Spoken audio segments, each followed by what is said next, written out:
Le 23 septembre 2010, l'UNESCO classait le repas gastronomique à la française au patrimoine immatériel de l'humanité. La première idée qui vient à l'esprit en évoquant ce repas est certainement celle de tables prestigieuses et de l'excellence française en matière de gastronomie. Pourtant, les arts de la table ne peuvent pas en être dissociés et participent de ce rituel unique au monde. La France est l'un des rares pays où les arts de la table imprègnent autant la culture.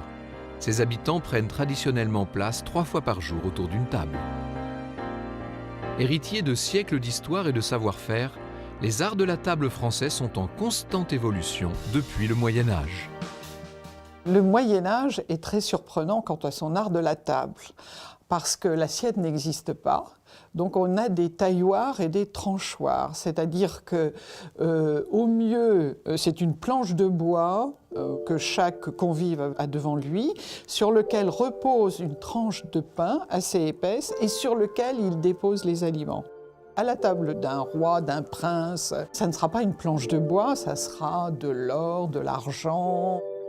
C'est la monarchie qui a fait évoluer tout ça, parce que bien entendu, la monarchie a le pouvoir, la richesse, et doit montrer un exemple, donc que l'on est capable d'avoir des usages et de dresser les tables les plus belles et les plus riches, bien entendu.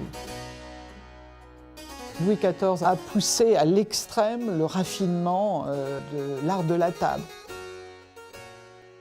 On a eu la chance en France d'avoir des hommes puissants, alors rois ou pas, puisqu'il y avait les rois, mais il y avait aussi les ministres, enfin ceux qui faisaient office de ministres à l'époque, qui se sont passionnés pour ces produits. Et c'est comme ça que la France est devenue très riche dans le sujet. Ils se sont battus pour qu'on ait en France des productions de manufacture royale.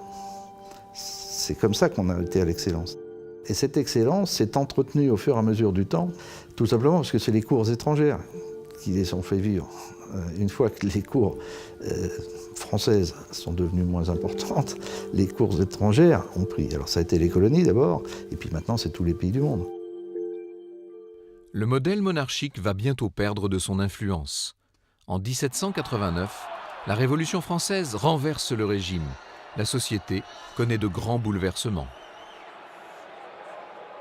La Révolution révolutionne elle aussi l'art de la table, c'est-à-dire que la plupart des aristocrates émigrent, mais ils n'emmènent pas avec eux toute leur domesticité et notamment leurs cuisiniers. Ils ont un savoir extraordinaire, donc ils vont l'utiliser et ils vont ouvrir des restaurants. Les restaurants ne peuvent plus servir ce qu'ils servaient à la table des grands seigneurs, par exemple, où on apportait 10, 15 plats à la fois, puisqu'il y avait une domesticité énorme. Le service appelé à la russe remplace le service traditionnel, et ce sont les restaurants qui portent la culture du recevoir. Au XIXe siècle, naît un autre type d'établissement.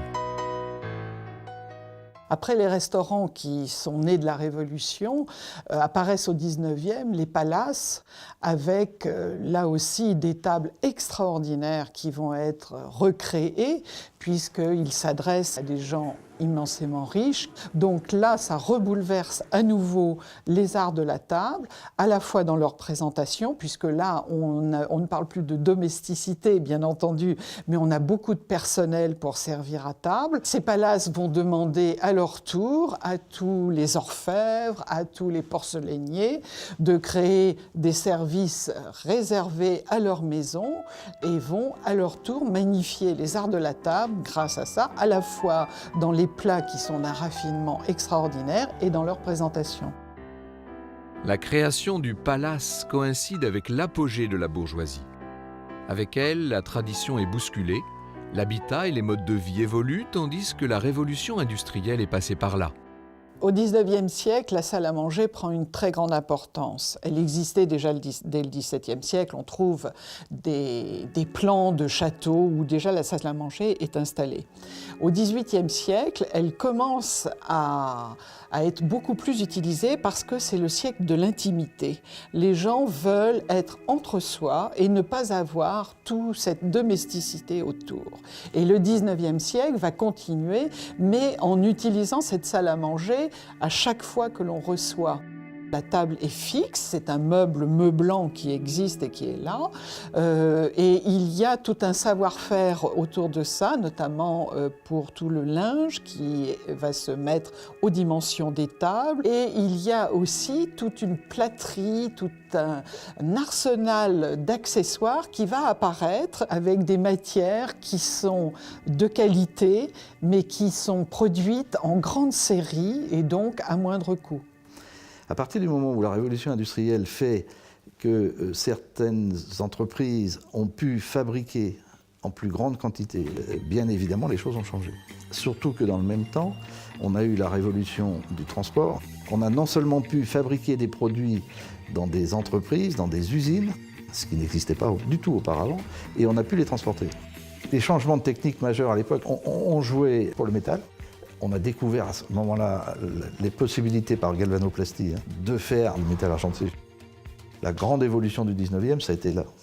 Après, les autres évolutions ont été plus tard, dans le 20e, avec des évolutions, notamment en ce qui concerne la cuisson pour tout ce qui est céramique. À partir du moment où on a pu passer du bois au charbon, puis du charbon à l'électricité ou au gaz, on a complètement changé les donnes.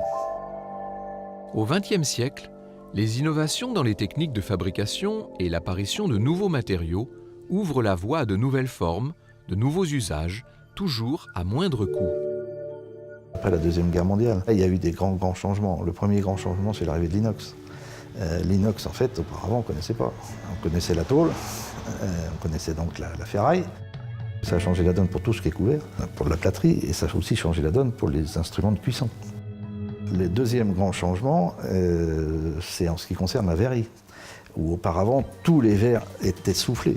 À partir du moment où on a su fabriquer en mécanique de la verrerie, ça a permis de faire, entre guillemets, du cristal pour l'ensemble de la population. Encore plus récemment, vous avez eu l'évolution en ce qui concerne la céramique. Les potiers, en fait, travaillaient soit en façonnant avec leurs doigts les pièces, soit surtout en les tournant. Ça veut dire que les pièces étaient toujours rondes. On ne savait faire que des assiettes rondes. On ne savait pas faire autre chose. À partir du moment où on a trouvé le procédé pour faire de la porcelaine autrement qu'en la tournant, on a pu divulguer des changements de forme, et c'est ce qui a fait une des grandes évolutions de la fin du XXe. Le mode de vie des Français change, leurs repas aussi. La vie quotidienne est facilitée par l'apparition du réfrigérateur, des conserves et du lave-vaisselle. Les arts de la table connaissent une révolution, c'est la libération de la femme. Au XXe siècle, en fait, les usages de la table ont énormément évolué, c'est-à-dire qu'on ne vit plus du tout de la même façon. Et dans nos modes de vie, du coup, ça influence évidemment les repas. Alors le fait déjà que les femmes travaillent, donc on n'est plus à la maison devant les fourneaux. Donc le quotidien, en fait, c'est simplifié. Il faut aller vite, donc il nous faut des choses simples. Et du coup, dans les arts de la table, on trouve de la vaisselle assez basique, qui passe au lave-vaisselle quotidienne, d'usage facile et en général de style assez simple pour tous les jours. Pour s'adapter à ce nouveau mode de vie, les arts de la table se sont simplifiés tant dans la forme que dans les matériaux employés. L'art de recevoir s'affranchit des codes pour privilégier la notion de plaisir. La décoration et les tendances offrent un nouvel espace de liberté aux usagers comme aux fabricants. Les arts de la table étaient quelque chose d'excessivement statique, d'excessivement normé, lié au mariage, lié à la construction de nouvelles cellules familiales dans l'idée de la construire pour la vie. Et ça a été très fortement renforcé par l'invention de la liste de mariage. On faisait une liste qui était plus ou moins inspirée, selon leur milieu social, de ce qu'avaient fait leurs parents avant. Mais il n'y avait pas de plaisir là-dedans. C'était une obligation. Deuxième évolution, 68. Le mariage a changé. Bien souvent, les jeunes ont quitté le domicile de leurs parents bien avant le mariage. Donc ils ont déjà dû se débrouiller, au moins pour pouvoir se nourrir, donc pour prendre des embryons d'équipement. Et petit à petit, toute cette norme, toutes ces prescriptions ont disparu. Ou tout du moins, ce n'était plus des obligations. On pouvait faire autrement. On est beaucoup moins dans des codes aujourd'hui, on est beaucoup plus dans un regard et une liberté que chacun a envie d'exprimer. Parce qu'aujourd'hui, les consommateurs sont très informés sur la décoration. Il y a des blogs, il y a des magazines. Donc maintenant, il y a une quête en fait de se réaliser à travers sa maison, à travers sa décoration et en dressant sa table. On constate dans nos sociétés qu'on reçoit un peu moins, en tous les cas de façon moins conventionnelle. On voit que l'on reçoit beaucoup plus, par exemple, sur des modes d'apéritifs, apéritifs dînatoires. On reçoit aussi pour les brunchs, on reçoit aussi pour les pique-niques. Donc on a plein de modes de façon de recevoir qui impliquent des vaisselles et des contenants différents. Dans les arts de la table, la même personne zappe beaucoup, la même personne est susceptible d'avoir des objets qui a priori sont antinomiques. Alors qu'à l'époque, on n'envisageait même pas qu'il y ait une cuillère à café qui ne soit pas les mêmes que les autres. En ce moment, il y a une tendance assez récurrente qui est, en fait, on ne dresse plus le total look de la table, on fait des tables dépareillées. Alors une assiette carrée, dessus on met une assiette ronde, on mélange les couleurs, les motifs. Donc il y a comme ça tout un jeu un peu ludique, avec beaucoup de fantaisie et de liberté, et avec un vrai plaisir de s'amuser. Et aujourd'hui, on a besoin d'être créatif. Dans cette période difficile, il faut se singulariser. Donc on voit beaucoup de maisons classiques qui font appel à des designers contemporains et avec qui ils créent des nouvelles collections. Alors il y a notamment des collections de couteaux dessinées par des designers donc beaucoup plus modernes, avec des techniques de savoir-faire anciennes. Le consommateur a envie aussi de consommer ces produits qui sont bien faits dans une tradition, mais avec un regard contemporain d'aujourd'hui. Cuisiner ou recevoir ou dresser des tables, c'est devenu un loisir, c'est plus une obligation. Donc pour notre profession, c'est pour peu qu'on sache y répondre et pour peu qu'on s'adapte pour y répondre, je pense à une très belle lueur d'espoir pour l'avenir.